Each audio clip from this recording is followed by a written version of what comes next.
The modern human looks at a bucket of fresh, warm milk and sees a biological weapon. The modern human sees a white liquid grenade filled with Coli, Salmonella, and Campylobacter.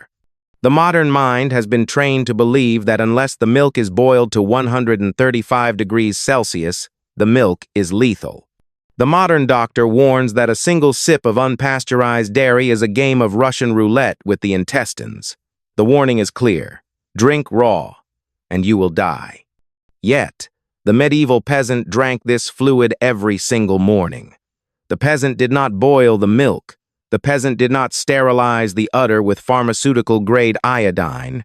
The peasant drank the milk warm, living, and raw, straight from the animal. And the peasant did not die of dysentery before noon. How is this possible? Was the medieval stomach made of iron? No. The biology of the medieval human was identical to the biology of the modern human. The difference lies in the liquid itself. The difference is that the peasant was drinking a living immune system, while the modern consumer is drinking a corpse. Let us look closer at the liquid itself. Pour a glass of modern supermarket milk. The liquid is dead white. The liquid is uniform. The texture is thin, watery, and cold. This substance has been homogenized. The fat globules have been smashed into microscopic particles under extreme pressure, so the cream never rises. The structure has been shattered. The modern consumer drinks the cold, shattered white fluid and feels nothing but a cold shock to the stomach. Now, visualize the medieval cup. The milk is warm, sitting at the body temperature of the animal, roughly 38 degrees Celsius. The liquid is not white. The liquid is a rich, creamy yellow, stained by the beta-carotene from the fresh meadow grass. A layer of foam sits on the top, a sign of protein activity. If this cup sits on the table for 2 hours, the cream separates naturally, rising to the top like gold. This is not a defect. This is physics. The medieval peasant drank the warm yellow fluid and felt immediate satiety. The difference is not just aesthetic. The difference is cellular. This creates the great dairy paradox. We are told that technology makes food safer, yet lactose intolerance is skyrocketing. Gut inflammation is a global epidemic. Allergies are consuming the youth. We have sterilized the milk, but we have destroyed the human digestion. Why does the modern world fear raw milk with such religious intensity? The fear is rooted in a specific historical trauma, the Swill milk scandal of the 19th century. Before the Industrial Revolution, the cow lived on grass. The milk was safe. But as cities like New York and London swelled, the industry needed a way to produce milk inside the concrete jungle. The solution was the distillery dairy. Cows were chained into dark, manure-filled basements next to whiskey distilleries. These animals never saw the sun. These animals never ate grass. The cows were fed boiling hot swill, the fermented grain waste from alcohol production. The result was horrific. The cows' teeth fell out. Their tails rotted off with gangrene. Their udders were covered in ulcers and open sores. The milk produced by these dying animals was not milk. The fluid was a bluish, pus-filled discharge. The fluid was riddled with tuberculosis and typhoid. To sell this poison without killing the customer immediately, the industry added plaster of Paris, chalk, and starch to whiten the liquid. The industry added molasses to hide the taste of rot. This swill milk killed thousands of infants. The infant mortality rate skyrocketed. Science stepped in with pasteurization not to improve healthy milk, but to neutralize toxic milk. The heat treatment was a desperate bandage for a rotting wound. Louis Pasteur developed the technique to save wine from souring, not to save children from milk. The universal application of pasteurization to dairy was a logistical necessity for the Industrial Revolution. Pasteurization allowed the industry to scale. Pasteurization allowed the industry to transport milk for thousands of miles. Pasteurization allowed the industry to prioritize shelf life over nutrient density. Today, we no longer chain cows in basements, but the logic remains. We prioritize volume over vitality. We prioritize safety through sterilization rather than safety through health. We treat all milk as if the milk comes from a sick cow, because in the industrial model, the cow is always on the brink of sickness. Consider the phenomenon of lactose intolerance. The medical establishment treats lactose intolerance as a defect of the human body. They say the body lacks the enzyme lactase. This is a deception. In raw milk, the cow provides the enzyme lactase alongside the milk sugar, lactose. The milk digests itself. When the milk enters the medieval stomach, the enzymes activate, breaking down the sugars before the sugars reach the colon. The system is perfect. But when the milk is pasteurized, the heat destroys the lactase enzyme at 48 degrees Celsius. The enzyme is denatured. The key to the lock is melted. The modern consumer drinks the milk, and the payload of lactose arrives in the gut with no mechanism to process that payload. The sugar ferments, the gas builds, the pain begins. The industry sells lactose-free milk, a product where the industry adds the enzyme back in artificially, charging double the price for a solution that nature provided for free. The modern consumer is paying for the problem and paying again for the cure. We must investigate this lost biology. We must understand why the medieval bowl of milk was a source of vitality and why the modern carton is a source of inflammation. Does drinking a glass of modern supermarket milk leave the stomach bloating? Does the stomach gasp and swell? This reaction is not natural. This reaction is the body rejecting a foreign substance that has been stripped of the very tools required to digest that substance. We must now perform an autopsy on the modern industrial system to understand why the milk has become a weapon. The industry claims that milk is milk. The industry claims that the white liquid from a factory farm in 2024 is chemically identical to the white liquid from a peasant's cow in 1250 AD. This is a lie. The liquid has changed because the animal has changed. The root of the E. coli panic is not the milk itself. The root is the diet of the cow. In the medieval era, the cow was a ruminant. The cow ate grass, hay, and clover. The cow's digestive system is designed by evolution to ferment tough cellulose fibers. When a cow eats grass, the pH level of the cow's rumen is neutral, sitting around a pH of 7. In this neutral environment, the bacteria E. coli exists, but the bacteria is weak. The grass-fed E. coli cannot survive in an acidic environment. Crucially, the human stomach is highly acidic, acting as a biological incinerator. If a medieval peasant ingested E. coli from a grass-fed cow, the human stomach acid would burn the bacteria to death instantly. The barrier was effective. The milk was safe because the bacteria were fragile. Now, observe the modern feedlot. To maximize profit and speed, the industry stops feeding the cow grass. The industry forces the cow to eat grain, corn, and soy. These are high-energy carbohydrates that the cow is not designed to digest. This diet causes acidosis. The cow's rumen becomes dangerously acidic. This creates a terrifying evolutionary pressure. Inside the acidic stomach of the grain-fed cow, the E. coli bacteria must mutate to survive. The bacteria evolve hardened cell walls.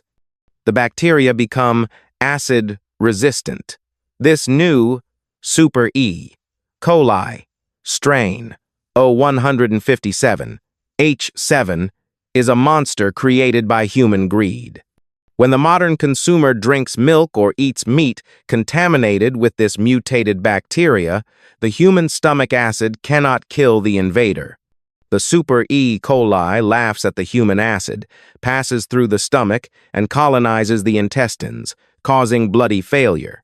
The danger is real, but the danger was manufactured in the feedlot. The medieval peasant did not face this monster because the medieval peasant did not feed the cow corn. But the industry does not fix the diet. The industry fixes the liquid. The solution is ultra-high temperature, UHT, processing. To ensure that this dirty, mutated milk is safe, the industry blasts the fluid to 138 degrees Celsius. This is a nuclear option. The heat kills the E. Coli, yes, but the heat kills everything else. The heat denatures the proteins. The complex 3D structures of the whey proteins are unraveled and broken. The heat alters the calcium. In raw milk, calcium exists in a soluble form that the bones can absorb. In UHT milk, the calcium precipitates out, turning into a form of chalk that the body struggles to utilize.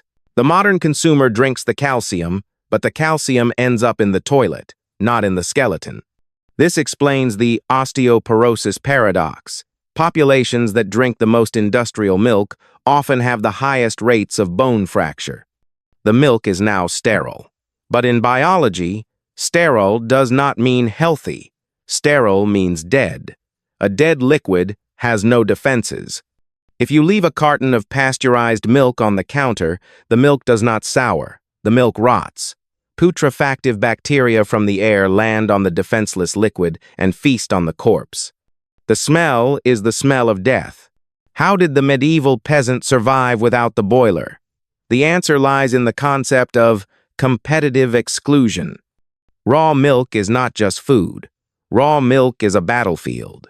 The medieval udder produced a liquid that was already occupied by an army of beneficial bacteria: lactobacillus, lactococcus, and leuconostoc.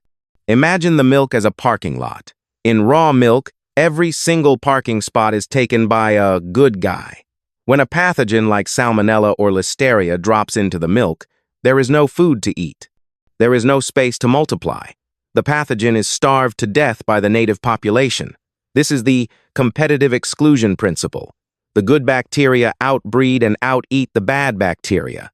But the medieval peasant had a second layer of defense: the lactoperoxidase system. Science has discovered that raw milk contains a specific enzyme called lactoperoxidase. This is a chemical weapon. When lactoperoxidase comes into contact with bacteria, the enzyme triggers a reaction that produces hypothiocyanate, a compound that punches holes in the cell membranes of bad bacteria. The cow literally produces its own antibiotic. This system is active and aggressive. If you introduce Campylobacter into fresh raw milk, studies show that the pathogen count actually decreases over time. The milk fights back. The milk is cleaning itself. However, this chemical weapon has a weakness: heat. The lactoperoxidase enzyme is destroyed at 70 degrees Celsius. When the industry pasteurizes the milk, the industry disarms the milk. The chemical weapon is deactivated. The castle walls are torn down. The medieval peasant understood this intuitively. The peasant knew that fresh milk was safe and sour milk was safer. If the milk sat for 2 days, the lactobacillus would consume the lactose sugar and produce lactic acid. The milk would turn into clabber, or curds. This rising acidity acts as a natural preservative. Pathogens cannot survive in the acid. The peasant did not need a refrigerator. The peasant used the bacteria as the refrigerator. The milk preserved itself by changing form. The modern consumer throws away sour milk because the modern souring is rot. The peasant ate the sour milk because the medieval souring was fermentation. We have traded a complex, self-regulating biological ecosystem for a sterile, unstable chemical solution. We killed the guards to kill the prisoners, and now we wonder why the castle is crumbling. The investigation reveals that the primitive method was actually a sophisticated application of microbiology, while the modern method is a blunt application of thermal brute force. The peasant worked with nature's laws. The industry works against them. The skeptic will claim that this is all romantic nostalgia. The skeptic will demand peer-reviewed papers. The skeptic will say, "Show me the data." So, let us open the files that the industry prefers to keep closed. We will look at 2 distinct pieces of evidence: the forbidden experiment of the 1,940 seconds and the farm effect studies of the 21st century. First, we must examine the work of Dr. Francis M. Pottenger, Jr. In the 1,940 seconds, he conducted a 10-year study that would be impossible to replicate today due to ethical constraints. He wanted to test the long-term effects of heat-treated dairy. He used 900 cats. He divided the cats into two groups. The first group received a diet of raw milk and raw meat. The second group received a diet of pasteurized milk and cooked meat. The results were not subtle. The results were catastrophic. The raw group thrived. They were uniform in size. Their fur was sleek. Their skeletal structure was robust. They reproduced easily, generation after generation, with no birth defects. They were the biological ideal. The pasteurized group began to disintegrate. By the second generation, the cats developed arthritis. Their bones became brittle. Their jaws narrowed, crowding their teeth a mirror image of modern human orthodontics. By the third generation, the cats suffered from blindness, allergies, and severe behavioral problems. They became aggressive and neurotic. By the fourth generation, the experiment ended because the cats could no longer reproduce. They had become sterile. The lineage went extinct. Pottenger proved a terrifying truth. Heat processing does not just kill bacteria. Heat processing damages the vital factors, the complex nutrients required for the continuation of the species. The industry buried this study. They called it flawed. But look at the modern human population. Look at the narrowing jaws, the brittle bones, the skyrocketing infertility rates. Are we the fourth generation of the pasteurized experiment? Now, let us fast forward to the 21st century. The medical establishment can no longer ignore the data coming from Europe. We must cite the landmark Gabriella study. This was a massive cross-sectional study conducted in Germany, Switzerland, and Austria. Scientists investigated over 8,000 children to understand the explosion of asthma and allergies in the modern world. The results were shocking to the sterile mind. The study identified a phenomenon known as the farm effect. Children who lived on farms and drank raw, unpasteurized milk showed significantly lower rates of asthma and hay fever compared to their urban counterparts. The protection was not vague. The protection was statistical and robust. Why? The scientists discovered that the whey proteins in milk, specifically BSA, bovine serum albumin, and alpha-lactalbumin, are heat-sensitive. When you boil milk, these proteins unfold. They lose their shape. The immune system no longer recognizes them as friends. It sees them as debris. In raw milk, these proteins remain intact. They act as educators for the human immune system. They teach the child's body what is safe and what is dangerous. The medieval child drank this immune education daily. The modern child drinks a blank slate. Without this education, the modern immune system panics. It attacks pollen. It attacks dust. It attacks the body itself. The price of safety is autoimmune disease. If raw milk were truly a Russian roulette of death, the human race would have perished in the Neolithic era. Archaeology provides the ultimate control group. We have analyzed pottery shards from the Near East and Europe dating back 8,000 years.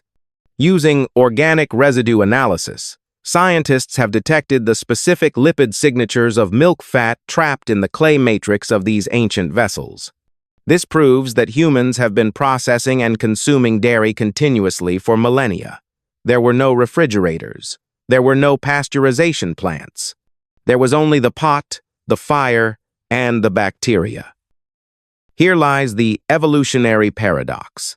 Genetic analysis reveals that the earliest farmers in Europe did not yet have the lactase persistence gene. They were genetically lactose intolerant. Yet, they consumed dairy in massive quantities. How? They used the medieval technology of fermentation. They did not drink the milk fresh. They turned it into cheese and yogurt. They let the bacteria do the digestion for them. This creates a humiliating contrast for the modern timeline. The ancient human, with bad genetics, could eat dairy and thrive, because they used good processing, fermentation. The modern human, often with good genetics, lactase persistence, cannot eat dairy without getting sick because we use bad processing, pasteurization. We have de-evolved our relationship with food. We rely on the kill switch of heat because we have lost the skill switch of craft. The medieval peasant was not gambling with his life.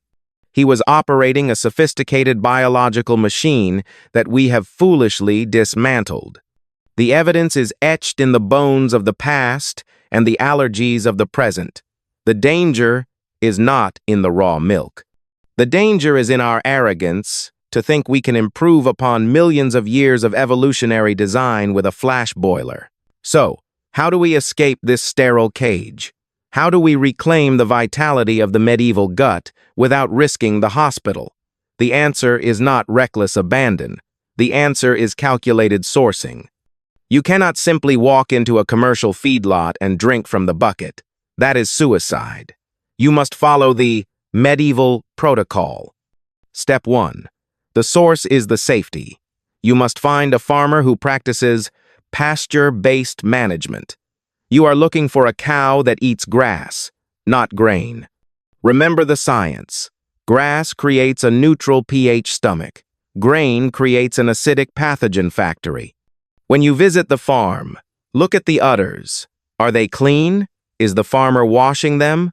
Look at the muck. Is it dry pasture or is it wet concrete? You are not buying a product. You are buying the integrity of the farmer. If the cow is clean, the milk is clean. Step 2. The Clabber test. This is the ultimate litmus test for your dairy. Buy a pint of milk. Pour the milk into a clean glass jar. Cover the jar with a breathable cloth to keep the flies out, but let the air in. Leave the jar on your kitchen counter at room temperature for 24 to 48 hours. If the milk is pasteurized dead water, the milk will putrefy. The bad bacteria from the air will take over. The milk will turn green, black, or slimy. The smell will make you gag. This is rot. If the milk is raw and living, the milk will not rot. The milk will clabber. The beneficial lactobacillus will wake up. They will consume the sugar and produce acid. The milk will thicken into a yogurt-like custard. The smell will be sour, fresh, and pleasant, like a good cheese. This clabber is edible. In fact, this was the primary way the medieval peasant ate dairy. They did not have refrigeration to keep milk liquid. They had fermentation to keep milk solid. If your milk cannot pass this test, do not drink it. If the milk cannot save itself, the milk cannot save you. Step 3. The economic calculus. The modern consumer argues that raw milk is too expensive. It costs 3 times the price of the supermarket sludge. This is false economy. You drink the supermarket milk, but your body absorbs only a fraction of the nutrients because the enzymes are dead and the calcium is chalk. You are paying for expensive urine. When you drink nutrient-dense, enzyme-rich raw milk, you do not need to drink a gallon a day. A single cup satiates the body because the body actually receives the signal of nutrition. You eat less. You crave less sugar, and you stop paying for the anti-inflammatory drugs to fix the damage caused by the dead food. The medieval peasant was poor in currency, but rich in biology. The modern consumer is rich in currency, but biologically bankrupt. We have reached the end of our investigation. We have peeled back the label of the milk carton to reveal the lie underneath. The story of milk is the story of our civilization. We started as craftsmen, working in partnership with the complex laws of nature. We understood that a cow is a biological miracle, not a machine. We understood that bacteria are our ancestors and our allies, not our enemies. We respected the circle of life, soil to grass, grass to cow, cow to human, human to soil. Then, we became industrialists. We became arrogant. We decided that we could outsmart millions of years of evolution with a steam boiler and a concrete floor. We decided that speed was more important than safety, and that shelf life was more important than human life. We created a system where the animal is sick, The milk is dirty, and the only solution is to burn it all with heat. We call this progress. But is it progress to be allergic to the food that built your ancestors' bones? Is it progress to be dependent on a supply chain that requires massive energy just to keep a dead liquid from rotting? The medieval peasant was not a primitive fool. The peasant was a master of applied physics. He knew how to harness the energy of the sun through the grass and the cow. He knew how to preserve that energy through fermentation. He survived without electricity because his technology was biological. It is time to make a choice. You can continue to be a consumer, a passive victim of the industrial machine, accepting the white sludge that inflames your gut and dulls your mind. Or you can choose to be a survivor. Go find the farmer, look him in the eye, shake his hand, drink the life that he offers, reclaim the enzymes, reclaim the bacteria, reclaim the strength that was stolen from you. Do not be satisfied with dead water. Demand the living food.